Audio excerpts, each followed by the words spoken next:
everyone. Today we're going to paint rolling hills, and this is the color study that I did. So looking at a different variety of colors and values that are going to be representing this scene. This is a picture that I took from Salt Spring Island, looking out at the Gulf Islands and the main big island, Vancouver Island. And so we're going to be painting these values that are really, really light from far away and then build as they come closer. And we're going to be doing a nice wash in the sky using wet on wet. The islands are going to be wet on dry. The reflection mirroring the sky here is going to be also wet on wet, and then we're going to let that dry and do some layering on top to get that beautiful reflection. 140 pound, 300 grams per square inch watercolor paper, cold press, 100% cotton. So that's what we're going to be using. And I have just pre-taped my edges here using some watercolor masking tape. So I basically just eye it and I rip it, and then I just place it over I usually go about halfway so that I've got a nice clean edge here.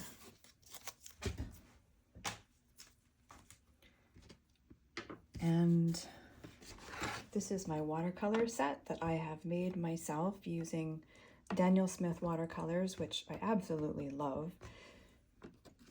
And I've created my own legend of each of the colors. And so I'll be referring to these as I paint.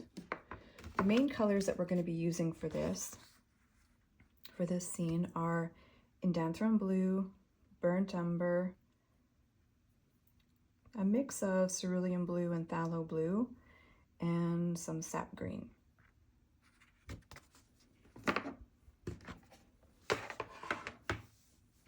For my setup, I have taken a bunch of scraps of watercolor paper and I've just cut them down, so I've always got a little sample piece that I can test my colors out with. So this was from my demo that I did of this painting, and I'm going to be starting a fresh one. I'll just use the back. That's good enough. And the brush that I'm using is a very well-worn round brush. I've washed it so many times that I can't even tell you what the brand is, but this is a number 6 round, and this is the main one that I'm going to be using. And I've just ripped up some paper towel, and I've got this set aside with a jar of water. I just set it up like that, and I just use it like that. Also handy is my hair dryer, which I'm going to be using to dry between the scenes so that I don't have to wait too long to do the next glaze. Okay, let's get started. And this is my photo reference that I'm going to be looking at in front of me on my laptop as I paint. I usually have an audiobook going just because I love to listen to books while I'm painting, but you can do whatever you like. Listen to music or just enjoy the silence. I've got some thinner paper or some thinner masking tape here that I'm going to use for the horizon line. Now, I don't usually like having it right in the center. I usually like having, just because it feels good on the eye, a little bit of extra water or a little bit of extra sky. In this case today, I'm lining up and then I just eye it. So this is the sky area and this is going to be the water. The first thing that I'm going to do is wet my sky. When I dunk my brush, I really dunk it. I don't dip my brush in and then wipe it off like I've seen some students do. I don't know why that, but that does seem to be a habit that people develop over time. So when we start watercolor painting, we just dunk the brush in, and I'm just going to use this nice and wet to wet my sky for the wet on dry technique using some clean water. So what I'm doing here is I'm using the broad end of my brush. I'm not using the tip, I'm not dabbing, I'm just using the broad end of my brush so that I can cover as much space as possible, allowing the water to come off my brush. Now I'm going to go into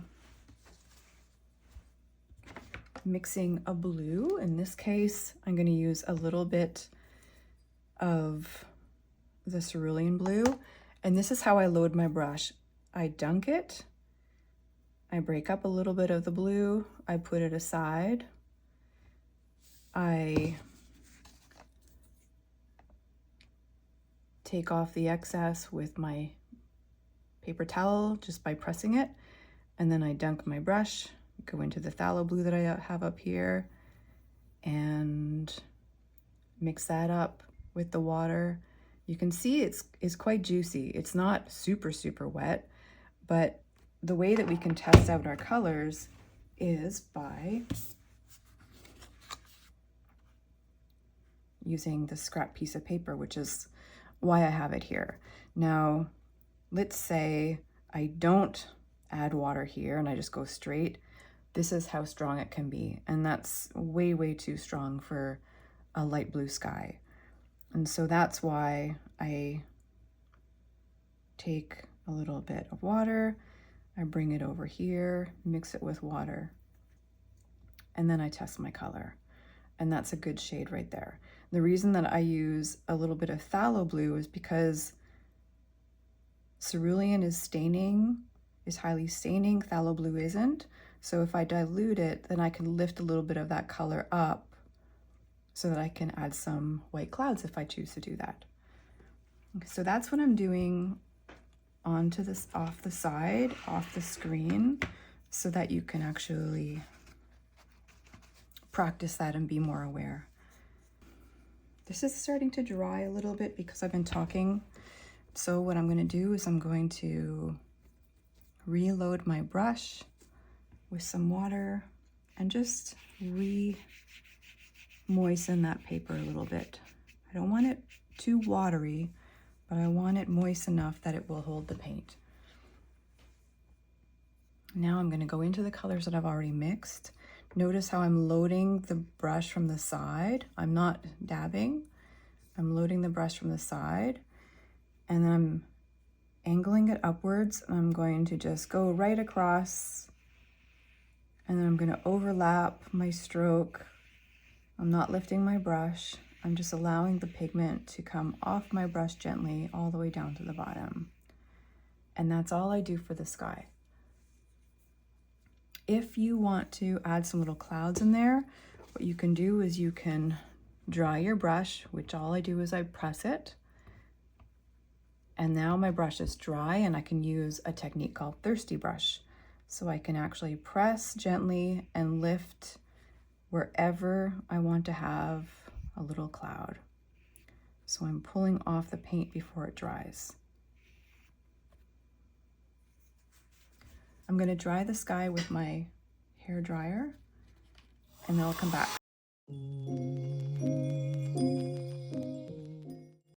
Okay, that's good enough for now.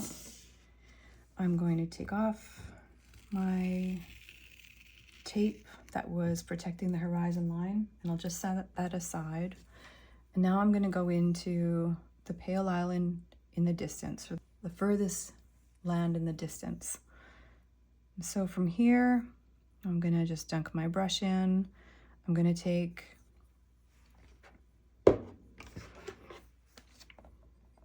a little bit of this indanthrone blue, a little bit of this burnt umber, A little bit more in Danthrone Blue. What I'm making here is a really nice gray. And so just to show you what that looks like, I'm going to test it on my sheet of paper here. It's quite dark. And so I'm going to dilute it with just adding a little bit of water on the side. And maybe a little bit more. Okay, so that's the color that I'm going for. If you want yours to be a little bit more blue, just add a touch more blue, like that. Okay, so I'll just put this land just right here. That's simple. I'm gonna dry my brush, take my hair dryer, and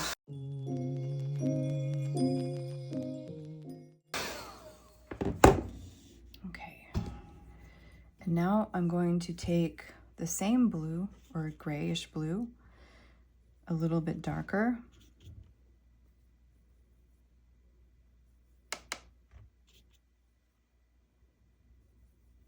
Just adding a tiny bit of color at a time.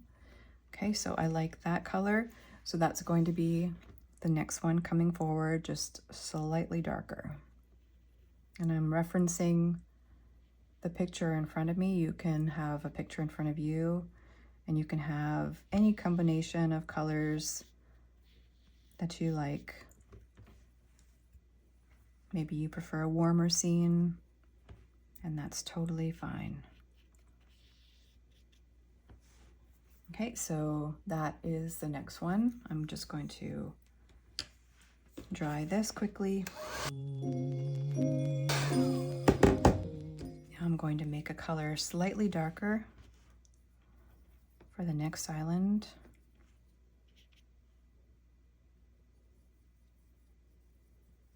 Slightly more pigmented. Okay, I like that. So now this one's going to start coming down because it's closer. So it's going to be slightly down. And also I'm noticing some treetops. So I'm going to make sure that I put those little treetops in there.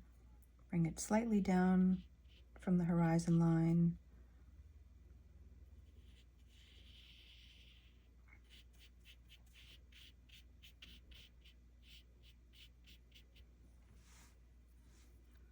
Actually, I'm going to add the slightest bit of green in here, and it's quite light, so I want that to be a bit darker.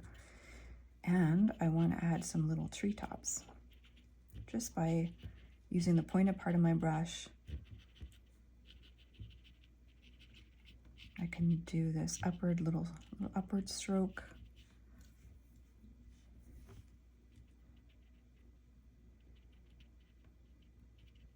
It's wet, so I'm dabbing my brush to allow some of the pigment off of it without stroking the paper too much, because if you overdo the strokes on the paper while it's wet, you could end up getting some linty effects. So I'm just avoiding the linty effects by allowing that color to burst out into the dampness. Okay, so now I'm gonna air dry this with my blow dryer.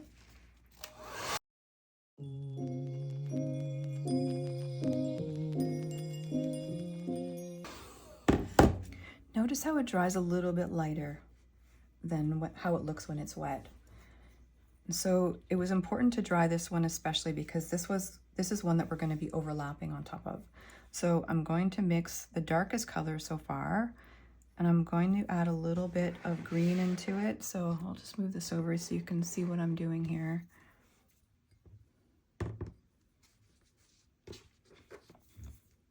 I'm going to add a little bit of green to this color that we've got here, and I'm going to add a little bit more in Danthrone Blue. Test that out.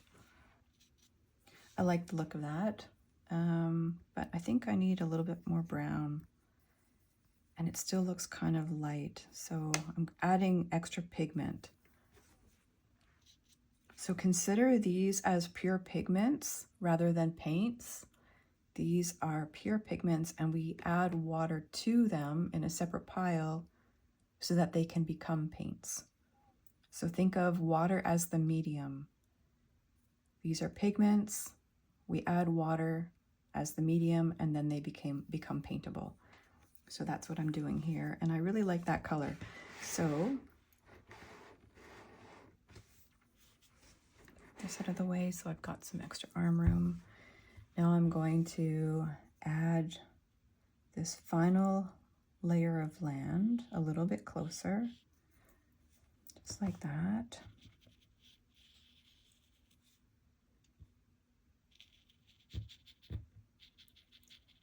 And some more defined treetops. Make it a little bit irregular. Now, notice that because watercolors are translucent, I can kind of see the bottom here. This is acting kind of like a glaze because there's a layer of color in the background and there's no color here. So what I'm going to do is I'm going to let this dry, and then I'm going to come back to it, and I'm just going to put another darker layer there. And also where my land is, over here, it starts to actually have some definition. So I'm just going to lighten this green a little bit, and I'm going to add some definition where the land becomes, oops, add a bit more gray in there. Yeah, where the land becomes a little bit defined. Not too much, just a little bit. Now, I'm drying off my brush and I'm adding a tiny bit of water to it, to just the tip. So I'm going to soften this edge here because it's far away, so we don't want it to look too detailed. So I like how that came about. And I think I'm going to add that same color a little bit over here.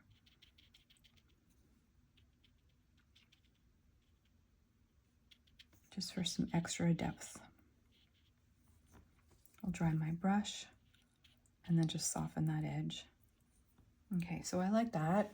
Now, the next step, I'm gonna let this dry. Actually, I'll air dry it. It'll give a little bit of a...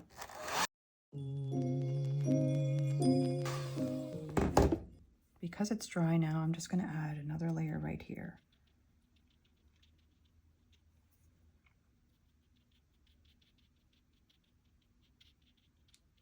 Just to take away a bit of that translucency, and then air dry that.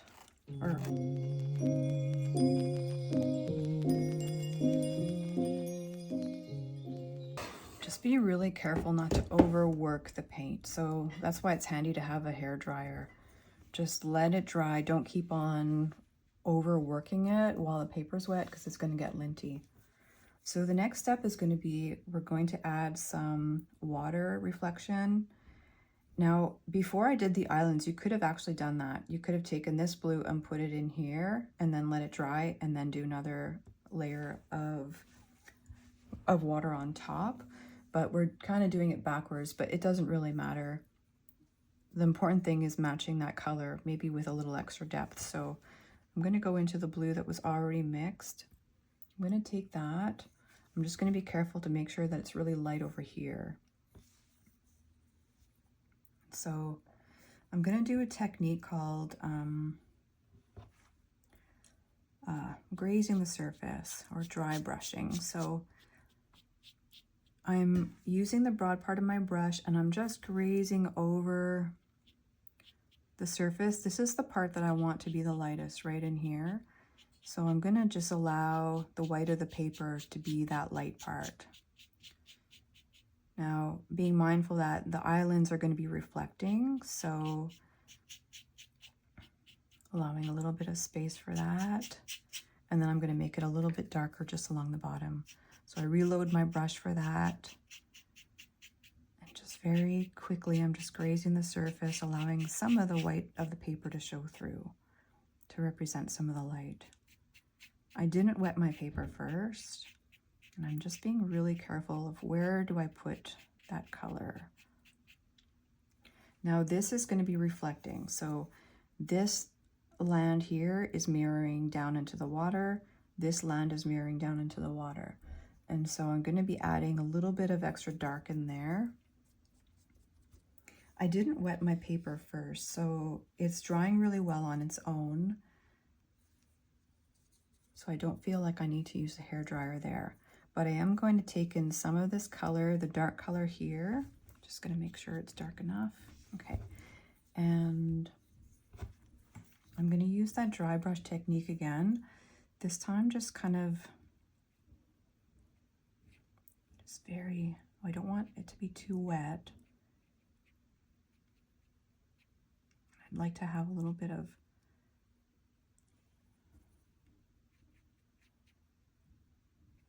the water showing through. Okay, I like that. Notice how carefully I did that.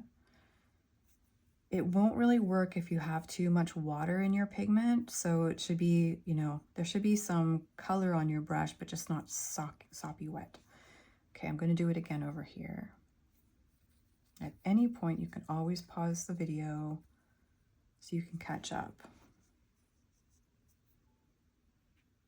With practice, you're going to get a little bit quicker at this and a little more confident.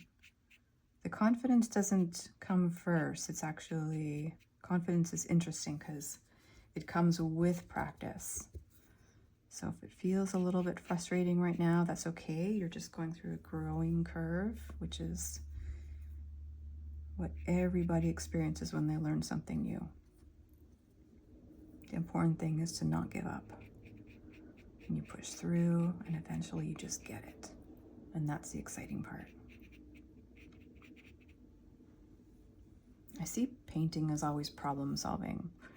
Every painting I do, I'm just figuring out how to do it. Everything is figure outable. Okay, so I like how this is coming together. I still see this as being too light though. It goes light and then dark.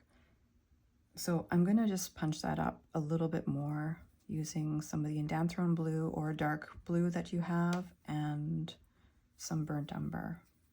I'll test that out. It's okay, but I feel like I need more pigment. It's still too translucent. That's better. Okay. It's very consciously, deliberately putting this where I want it to be.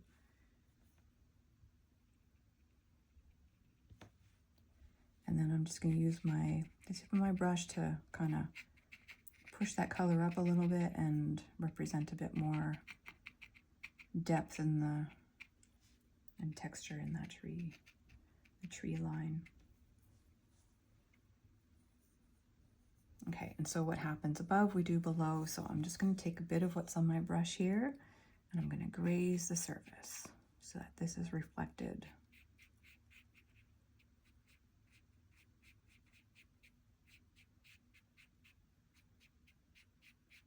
Allowing some of the light blue underneath to show through. Okay, I really like that now. I'm going to take that same color, dilute it a bit, and also just kind of, you see how light this dried? So I'm just going to add a little bit more texture in here, a little bit more shadow, and then I'm going to bring that reflection down underneath it a little bit more. Just gently, doesn't have to be too much, just barely there. I'll dry my brush. Using the bright dry brush technique, I'm just going to soften some of these edges just by overlapping them slightly. Okay, I like that. I'll just soften these edges a little bit too. Okay, good. I like that. You just know when it feels right. It's just important to be conscious of maintaining your hand-brain-eye coordination. Always know what your hand is doing. Be very engaged and conscious of the angle of your brush, the gentleness of your hold, how much paint is on your brush. Always check your colors and if something goes sideways, you'll just know. You'll know because you're paying attention. Energy goes where attention goes.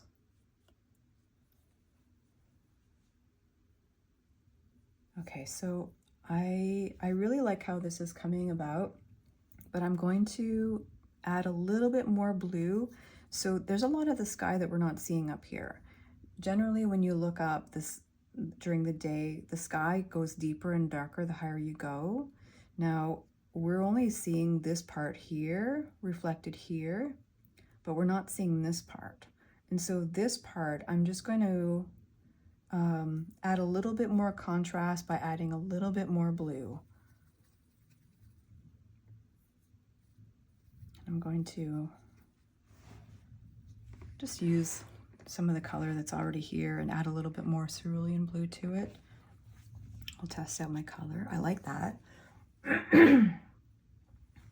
I'll test out my color. Now I like that.